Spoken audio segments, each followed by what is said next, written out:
শুরুতে জানিয়ে দেব ইউক্রেনের যুদ্ধজাহাজ ডুবিয়ে দিল রাশিয়া। জানিয়ে দেব ইরানের উপর জাতিসংঘের নিষেধাজ্ঞা পুনর্বহালের পথে যুক্তরাজ্য, ফ্রান্স ও জার্মান। এরপরে রয়েছে বাংলাদেশ ও পাকিস্তানের ঘনিষ্ঠতায় ভয়ঙ্কর রকমের অস্বস্তিতে পড়েছে ভারত। সর্বশেষ জানিয়ে দেব ইউক্রেনে নিহত ১৯ রাশিয়াকে রক্তপাত বন্ধ করতে বলল যুক্তরাজ্য।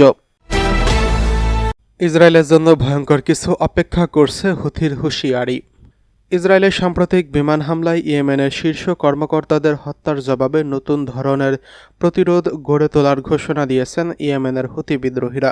সংগঠনটি জানিয়েছে ইসরায়েলের বিরুদ্ধে তারা বাস্তব ও অপ্রত্যাশিত চমক উপহার দিতে প্রস্তুত। আনসারুল্লাহ রাজনৈতিক ব্যুরোর সদস্য দাইফুল্লাহ আল শামি লেবাননের আল মাদিন টেলিভিশনকে বলেন, আমাদের হাতে এমন একটি সামরিক ক্ষমতা আছে যা শত্রু বন্ধু কেউই কল্পনা করতে পারবে না।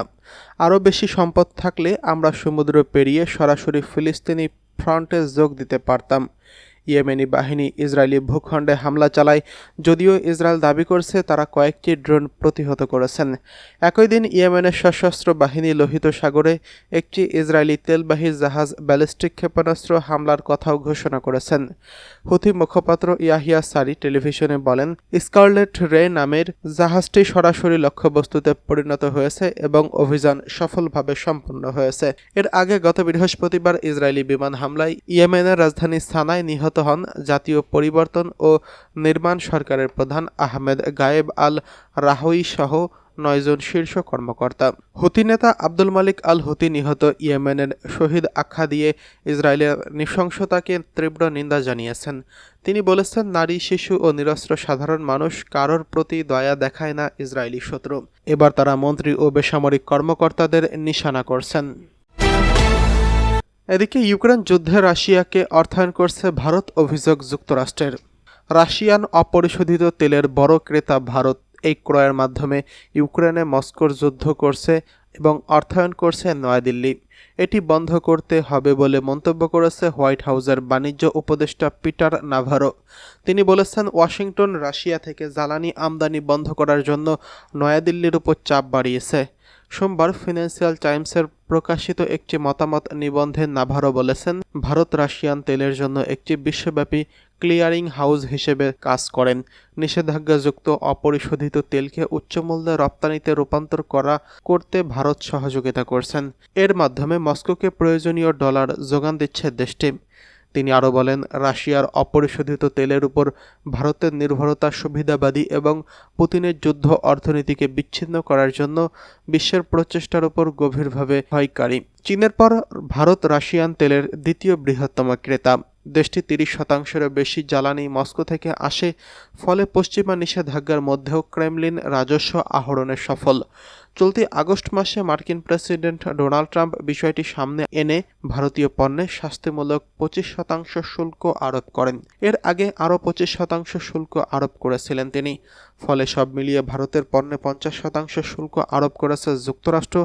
এছাড়া ভারতকে নানাভাবে চাপে ফেলেছে যুক্তরাষ্ট্র। ফলে দুই দেশের সম্পর্কের টানাপোড়েন তৈরি হয়েছে। কিন্তু তা সত্ত্বেও মোদি মার্কিন শুল্ক মোকাবিলা করার ঘোষণা দিয়েছেন। শুক্রবার ভারতের স্বাধীনতা দিবস উপলক্ষে এক ভাষণে নরেন্দ্র মোদির দৃঢ়তার সঙ্গে ট্রাম্প প্রশাসনের উপর উচ্চ শুল্ক আরোপের মুখে তার দেশের কৃষকদের রক্ষা করার অঙ্গীকার করছেন। তিনি বলেছেন, মোদি তাদের কৃষকদের স্বার্থের জন্য হুমকিস্বরূপ যে কোনো নীতির বিরুদ্ধে প্রাচীরের মতো দাঁড়িয়ে থাকবেন। আমাদের কৃষকদের স্বার্থ রক্ষার ক্ষেত্রে ভারত কখনোই আপোস করবে না। এদিকে রাশিয়ার সঙ্গে সম্পর্ক আরও পাকাপোক্ত করেছে ভারত। ইউক্রেন যুদ্ধেও নাক গলাতে চাইছেন মোদি। এরই সর্বশেষ সংস্করণ হলো মোদিকে পুতিনের ফোন। রাশিয়ার প্রেসিডেন্ট ভ্লাদিমির পুতিন ভারতের প্রধানমন্ত্রী নরেন্দ্র মোদির সঙ্গে টেলিফোনে কথা বলেছেন। সোমবার সন্ধ্যায় ভারতের প্রধানমন্ত্রীর কার্যালয় থেকে এক বিবৃতিতে জানানো হয়েছে, প্রধানমন্ত্রী মোদি টেলিফোন আলাপে ইউক্রেন যুদ্ধ প্রসঙ্গে ভারতের অবস্থান পুনর্ব্যক্ত করেছেন। পরে গভীর রাতে রুশ প্রেসিডেন্ট ভ্লাদিমির পুতিনকে ধন্যবাদ জানিয়ে ভারতের প্রধানমন্ত্রী নরেন্দ্র মোদি বলেন, ইউক্রেন যুদ্ধ এবং দুই দেশের পারস্পরিক সম্পর্কের প্রসঙ্গ এখানে উঠে আসে। এদিকে ১০ বছরের জন্য গাজা নিয়ন্ত্রণ নিতে চায় ডোনাল্ড ট্রাম্প, বানাবেন পর্যটন কেন্দ্র। ট্রাম্প প্রশাসন গাজার ফিলিস্তিনিদের জন্য একটি বিতর্কিত পুনর্গঠন পরিকল্পনা নিয়ে কাজ করছেন, যেখানে ২০ লাখ গাজার অধিবাসীদের তাদের ভূমি ছাড়ার জন্য জনপ্রতি $৫,০০০ নগদ অর্থসহ নানা সুবিধা প্রদান করা হবে। এই পরিকল্পনার আওতায় গাজায় যুদ্ধবিধ্বস্ত ভূখণ্ডটি ১০ বছরের জন্য যুক্তরাষ্ট্রের নিয়ন্ত্রণে আনা হবে এবং একে অত্যাধুনিক পর্যটন কেন্দ্র এবং প্রযুক্তি হাবে রূপান্তর করা হবে। দ্য ওয়াশিংটন পোস্ট এক প্রতিবেদনে জানিয়েছেন, হোয়াইট হাউসে আলোচিত ৩৮ পৃষ্ঠার এমনই এক প্রস্তাবনা থেকে এই তথ্য ফাঁস করা হয়েছে। এই পরিকল্পনাটির নাম Gaza reconstitution economic acceleration and transformation trust. এই প্রস্তাবনায় গাজায় অধিবাসীদের স্বেচ্ছায় অন্য দেশে ছেড়ে চলে যাওয়ার অথবা গাজার ভিতরে সুরক্ষিত অঞ্চলে স্থানান্তরের হওয়ার আহ্বান জানানো হবে। তাদের ভূমির উপর অধিকার ছেড়ে দেওয়ার বিনিময়ে দেওয়া হবে একটি ডিজিটাল টোকেন, যার মাধ্যমে তারা নতুন জীবন শুরু করতে পারবেন। এছাড়া যারা তাদের ভূমি ছেড়ে অন্যত্র চলে যেতে রাজি হবেন তাদের প্রত্যেককে দেওয়া হবে $৫০,০০০ করে, ৪ বছরের ভাড়া ভর্তুকি এবং ১ বছরের খাদ্য সামগ্রী। এই টোকেনের মাধ্যমে তারা গাজার নির্মাণাধীন ৮টি এআই চলতে স্মার্ট সিটি এর একটি অ্যাপার্টমেন্ট পাবেন এবং অন্যান্য দেশে জীবনযাপন করতে শুরু করতে পারবেন। এই প্রস্তাবনায় গাজাকে মধ্যপ্রাচ্যের রিভিয়েরা হিসেবে গড়ে তোলার পরিকল্পনা রয়েছে, যেখানে কাঁচ ও ধাতুর সুউচ্চ ভবন, পার্ক, গলফ কোর্স এবং বিশ্বমানের রিসোর্ট থাকবে। এখানে পর্যটন ও প্রযুক্তি হাবে রূপান্তরিত হবে, যা গাজার অর্থনীতি পুনর্গঠন করবে। এই পরিকল্পনা ইসরায়েলিদের প্রতিষ্ঠিত গাজা হিউম্যানিটেরিয়ান ফাউন্ডেশন কর্তৃক করা হয়েছে এবং এটি বাস্তবায়নের জন্য সৌদি যুবরাজ মোহাম্মদ বিন সালমান এর নামেও বিভিন্ন মেগা প্রকল্পের পরিকল্পনা রয়েছে। এসব প্রকল্পে সরকারি বেসরকারি যৌথ বিনিয়োগের মাধ্যমে অর্থায়ন করা হবে। এছাড়া ট্রাম্প সম্প্রতি টনি ব্লেয়ারের সাথে গাজা পুনর্গঠনের বিষয়ে আলোচনা করেছেন এবং এই পরিকল্পনার বাস্তবায়ন নিয়ে কাজ করছেন। এটি একটি নতুন গাজার ভূরাজনৈতিক কাঠামো তৈরির পরিকল্পনা হিসেবে দেখা হচ্ছে, যা আন্তর্জাতিক সম্প্রদায়ের মধ্যে ব্যাপক আলোচনার জন্ম দিচ্ছে। নরেন্দ্র মোদী এবার দেশের সামনে মুখ দেখাতে পারবে না, হুঁশিয়ারি রাহুল গান্ধীর। ভোট চুরি তথা ভোটার তালিকায় কারচুপি নিয়ে ভারতের রাজনীতি এখন সরগরম। এর মধ্যেই কংগ্রেস নেতা রাহুল গান্ধী অভিযোগ করেছেন, ভোট কারচুপির এমন প্রমাণ তার হাতে আছে যা প্রকাশ হলে প্রধানমন্ত্রী নরেন্দ্র মোদী দেশের সামনে মুখ দেখাতে পারবেন না। এমনকি ভোট চুরির অভিযোগ প্রমাণে হাইড্রোজেন বোমা ফাটানোর হুঁশিয়ারি দিয়েছেন লোকসভার বিরোধী দলীয় এই নেতা। সোমবার ১ সেপ্টেম্বর এক প্রতিবেদনে এই তথ্য জানিয়েছে ভারতীয় সংবাদ মাধ্যম স্ক্রল ইন।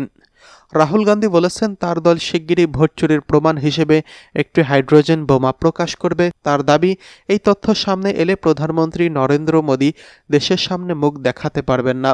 বিহারের পাটানার ভোটাধিকার যাত্রার সমাপনী অনুষ্ঠানে ভাষণ দিতে গিয়ে রাহুল গান্ধী এই অভিযোগ তোলেন। তিনি বলেন, মহারাষ্ট্র বিধানসভা নির্বাচন, ২০২৪ সালের লোকসভা নির্বাচন, বেঙ্গালুরু সেন্ট্রাল আসনে ভোট চুরি হয়েছে। তিনি বলেন, তার দল ইতিমধ্যে প্রমাণ করেছে কিভাবে বেঙ্গালুরু সেন্ট্রালের মহদেবপুরা বিধানসভা এলাকায় ভোট চুরি সংগঠিত হয়েছে। রাহুলের বক্তব্যের প্রতিক্রিয়ায় বিজেপি নেতা রবিশঙ্কর প্রসাদ লোকসভার বিরোধী দলীয় নেতাকে দায়িত্বজ্ঞানহীন আখ্যা দেন। তিনি বলেন, ভেতরে বা বাইরে যেখানে রাহুল গান্ধীর কথা শুনি না কেন, বোঝার জন্য সময় লাগে উনি আসলে কি বলতে চাইছেন। পরমাণু বোমা আর হাইড্রোজেন বোমার সঙ্গে নির্বাচনের সম্পর্ক কোথায়? বিরোধী দলনেতা হিসেবে নিজেকে আর কেন ছোট করছেন?